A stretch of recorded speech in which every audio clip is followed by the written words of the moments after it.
Chrystusie Panu, bracia i siostry, przeżywamy dzisiaj w tej kaplicy szpitala braci Bonifrantów uroczystość uczci świętych patronów tego miejsca, tej kaplicy. Trzeba powiedzieć, że ten czas końca miesiąca września i początku października w liturgii Kościoła jest tak bardzo mocno skoncentrowany na tym, aby przez modlitwę, przez wspomnienia liturgiczne uświadomić nam, przypomnieć prawdę o obecności aniołów, zarówno przed obliczem Boga, który je stworzył, jak i w tym świecie, w którym żyjemy. Zaledwie kilka dni temu, 29 września, przeżywaliśmy święto doroczne uczci archaniołów Michała, Gabriela i Rafała, tych archaniołów, których imiona bezpośrednio znamy i którzy tak bardzo konkretnie na kartach Pisma Świętego historii zbawienia zaznaczyli swoją obecność. Ale już dzisiaj, 2 października, przeżywamy kolejne wspomnienie, a w tym miejscu, ponieważ ta kaplica jest im dedykowana, uroczystość uczci tych, których imion bezpośrednio nie znamy jako istot anielskich, ale które są nam szczególnie bliskie. Bo dzisiaj wspominamy, a tutaj świętujemy w uroczystości naszych aniołów stróżów. Trzeba powiedzieć, że współczesny człowiek, który często dzisiaj jest bardzo zagubiony, który przeżywa różne trudności, problemy, myślę, że bardzo potrzebuje tej prawdy, przypomnienia tej prawdy, czasem ożywienia tej prawdy w swoim sercu, że w tym świecie, w którym żyjemy, nie jesteśmy osamotnieni, ale że Bóg w swojej dobroci, w swoim miłosierdziu daje nam swoich aniołów jako opiekunów, jako orędowników przed Bogiem, jako tych, którzy stają się naszymi przewodnikami. Święty Augustyn, mówiąc o aniołach przed wiekami, powiedział w ten sposób: jeżeli myślimy o tej rzeczywistości anielskiej, to musimy pamiętać, że anioł oznacza funkcję, nie naturę. Pytasz, jak nazywa się ta natura? Duch. Pytasz o funkcję? Słyszysz anioł. Przez to, czym jest duchem, a przez to, co wypełnia, jest aniołem. W całym swoim bycie aniołowie są sługami, wysłannikami Boga. Z jednej strony są tymi, którzy kontemplują oblicze Ojca, który jest w niebie, ale są też tymi, którzy są wykonawcami Jego rozkazów, by słuchać głosu Jego słowa. Z kolei inny wielki ojciec Kościoła, święty Bazylii, powiedział kiedyś w ten sposób: każdy wierny ma u swego boku anioła jako opiekuna i stróża, by prowadził go do życia, które się nie skończy, do życia, które jest pełne chwały. Już na ziemi życie każdego chrześcijanina uczestniczy przez wiarę w tej błogosławionej wspólnocie aniołów, ludzi zjednoczonych w Bogu. Pięknie o tym powiedział też inny ojciec Kościoła, Orygenes. Mówi w ten sposób: nie ma wątpliwości, to dotyczy też, pomimo że zostało wypowiedziane setki lat przed nami, także naszego zgromadzenia. Nie ma wątpliwości, że i na naszym zgromadzeniu są obecni aniołowie. Nie tylko ogólnie w całym Kościele, lecz również w poszczególnych kościołach, o których tak mówi Zbawiciel. Aniołowie ich zawsze oglądają oblicze Ojca mojego, który jest w niebie. Dzisiaj przed chwilą słyszeliśmy to w tej przepięknej Ewangelii, która mówi nam też o tym, w jaki sposób my mamy stawać się wielcy. Ale Orygenes mówi dalej, patrząc na zgromadzenie liturgiczne, możemy powiedzieć, że tutaj są dwa kościoły. Kościół ludzi i Kościół aniołów. Zgodnie z wolą Pisma aniołowie się cieszą i modlą się razem z nami. Chodzi o tych aniołów, którzy stoją przy świętych i znajdują radość w Kościele. My ich nie widzimy, bo oczy nasze zostały zamazane brudem grzechów. Widzą jednak apostołowie Jezusa, do których rzekł: zaprawdę powiadam wam, ujrzycie niebo otwarte i aniołów Bożych, wstępujących i zstępujących na Syna Człowieczego. Zatem w niezwykłej rzeczywistości uczestniczymy, modląc się dzisiaj w tej liturgii, doświadczając tej jedności z chórami anielskimi, które w tej boskiej i niebiańskiej liturgii uwielbiają Boga też tymi słowami, które wyśpiewaliśmy my jako to zgromadzenie. Chwała na wysokości Bogu, a na ziemi ludziom Jego upodobania. Ale równocześnie aniołowie nie są daleko od nas, ale w dobroci Boga są tak bardzo namacalnie obecni w naszym życiu. Widzimy w tym obrazie, który jest tu przedstawiony w tej kaplicy, w tym miejscu, anioła stróża, pewno Jana Bożego, który pochyla się nad człowiekiem cierpiącym, doświadczającym jakiejś szczególnej potrzeby. Ten anioł zapewne wspomaga Jana Bożego, może dając mu to właśnie natchnienie serca, by jeszcze bardziej kochał, aby jeszcze bardziej miał świadomość, że nie tylko nad chorym człowiekiem się pochyla, ale że widzi w nim oblicze samego Chrystusa, ukrzyżowanego przed wiekami na Golgocie, ale ciągle przychodzącego do nas w człowieku cierpiącym, potrzebującym. I trzeba tej prostoty dziecka, tej ufnej wiary, otwartej na natchnienia, które przynosi anioł stróż, aby ten cud przychodzącego w cierpiącym człowieku Boga odkryć, zobaczyć, że w ten sposób może człowiek służyć samemu Bogu, który przychodzi w człowieku najbardziej potrzebującym, w najbardziej bezradnej osobie. Myślę, że ten obraz anioła, który prowadzi małe dzieci, może gdzieś je chroni, opiekuje się nimi, jest dobrze wpisane w serce każdego z nas. Bo może mieliśmy go w rodzinnym domu, powieszony nad miejscem, gdzie było nasze miejsce dziecięce spoczynku. Może dostaliśmy ten obrazek jako małe dzieci od księdza na kolędzie, czy w czasie katechezy, czy może na raratach. I tylko najważniejsze, abyśmy z tego dziecięcego zachwytu, gdyśmy ten świat aniołów wówczas odkrywali, nigdy nie wyrośli.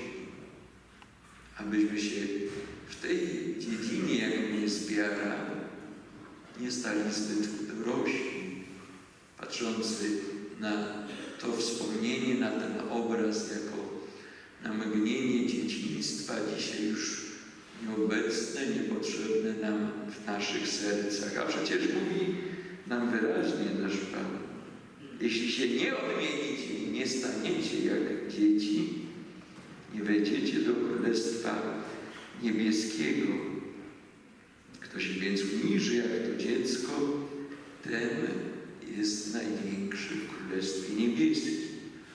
A z kolei dzisiaj w tym słowie, które usłyszeliśmy z Księgi Wyjścia, autor natchniony wprost nam mówi, nie tylko wybranym z narodu Izraela, ale także każdemu z nas: oto ja posyłam anioła przed Tobą, aby Cię strzegł w czasie Twojej drogi i doprowadził Cię do miejsca, które Ci wyznaczyłem. Szanuj Go i bądź uważny na Jego słowa, nie sprzeciwiaj mu się w niczym, gdyż nie przebaczy Waszych przewinień, bo imię moje jest w nim. Przecież niesamowite to są słowa.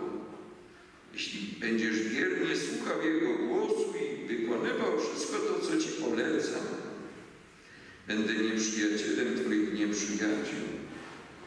Będę wrogo odnosił się do odnoszących się tak do Ciebie. Jest to więc obietnica, w której uczestniczymy.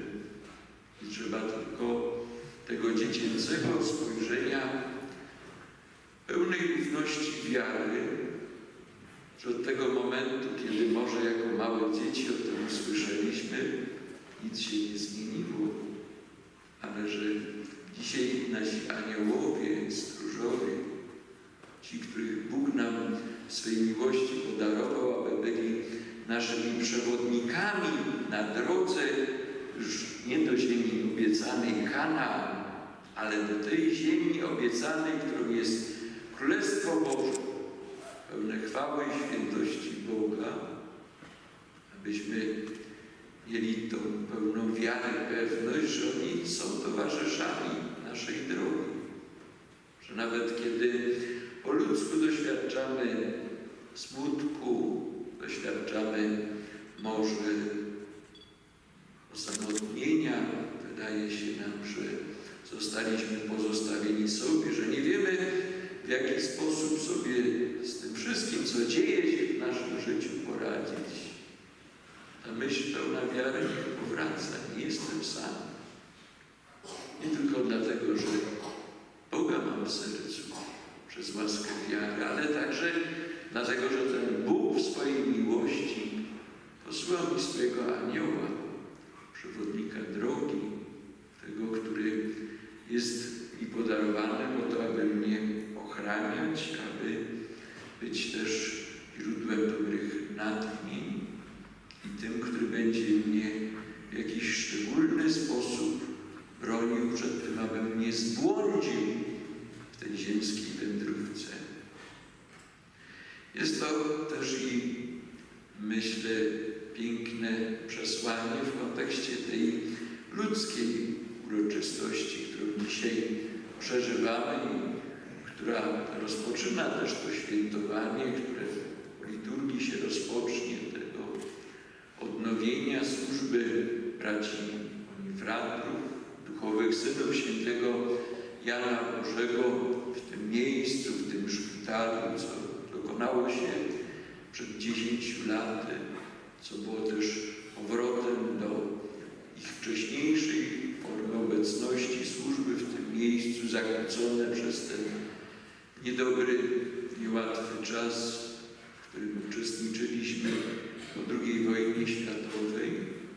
I myślę, że nawet dzisiaj wasza liczna tutaj obecność pokazuje, że te 10 lat dobrze się wpisało w to miejsce ludzkiej parafii, ale całych Katowic i może ludzi, którzy także przychodzą tutaj, aby korzystać z pomocy medycznej spoza tego miasta i że w jakimś sensie dla tych, którzy dzisiaj szczególnie się cieszą, dla naszych braci Onifratrów, przecież z łacińskiego źródła, ta ich nazwa znaczy dobrzy bracia, że tymi najlepszymi bonifratrami są nasi aniołowie stróżowie. To oni są właśnie tymi, którzy są nam posłani jako nasi przewodnicy, ale dla naszych ziemskich bonifratrów dzisiaj z radością dziękujących Bogu za to, że tu mogą służyć w charyzmacie swego duchowego Ojca, świętego Jana Bożego, że mogą pochylać się właśnie tak jak On nad Chrystusem w cierpiącym człowieku.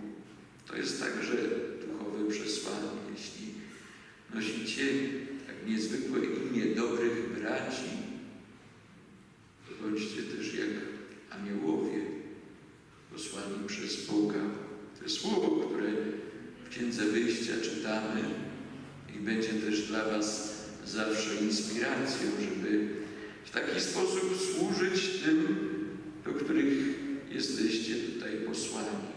Zarówno tych chorych, cierpiących, ale też tych wszystkich, którzy tworzą całą bogatą rzeczywistość zgromadzoną wokół tego dzieła, jakim jest szpital, gdzie ma się nieść pomoc chorym i cierpiącym. A więc wszystkim, którzy tworzą personel szpitalny, lekarzom, pielęgniarkom, pracownikom tego szpitala, kapelanom, którzy tutaj służą także pomocą duchową tym, którzy tutaj się znajdują, ale też i tym wszystkim, którzy może żyją już w tym poczuciu wdzięczności, że tutaj doświadczyli dobrej opieki i pomocy, że tutaj rozwiązane ich problemy zdrowotne. Tych wszystkich, którzy przez ten właśnie pobyt w tym miejscu tworzą dziś szeroką grupę, społeczność przyjaciół tego miejsca, tej wspólnoty. Niech więc aniołowie stróżowie będą dla nas nadal przewodnikami w tym, aby każdy z nas przez wiarę, przez modlitwę wsłuchiwał się w ich głos. A jak go rozpoznać?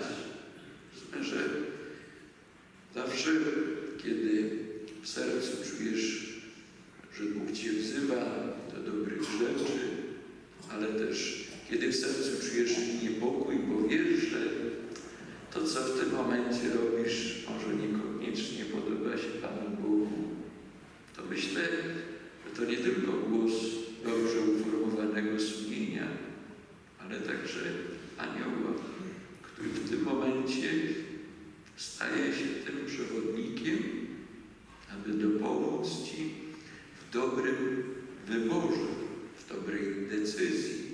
Bo choć oni mają też i walczyć w naszym imieniu, to myślę, nie do końca nas zwalniają z tego, co my sami jako ludzie możemy zrobić. I więc aniołowie stróżowie, ci bonifratrzy posłani nam przez Boga, będą dla nas opiekunami, a ci ziemscy bonifratrzy niech od aniołów stróżów czerpią natchnienie, aby ich życie było równie piękne i równie dobrze zapamiętane, jak życie przed wieloma wiekami założyciela, świętego Jana Bożego. Święci aniołowie, nasi stróżowie, zdejmijcie zasłonę z naszych oczu, z oczu naszych serc, abyśmy mogli zrozumieć Waszą cichą obecność w naszym życiu. Bądźcie dla nas pewnymi przewodnikami i dobrymi towarzyszami w czasie codziennej ziemskiej pielgrzymki. Rozpalcie w nas żywe pragnienie oglądania oblicza tego, który swój blask roztacza w swej nieskończonej szczęśliwości. Niech Wasza ochrona uwolni nas od złego. Wasza rada niech odpowiada nam to, co służy prawdziwemu życiu. Wasza otucha niechaj nas wspiera, aby nic nie mogło nam przeszkodzić w dążeniu z sercem pełnym dobroci do mieszkania w niebie.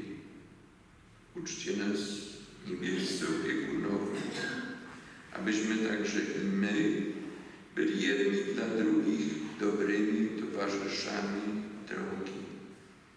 Niech ta może jedna z pierwszych modlitw, których nauczyła nas może nasza mama, może tato, może babcia, dziadek, popłynie dzisiaj z naszych ust wspólnie.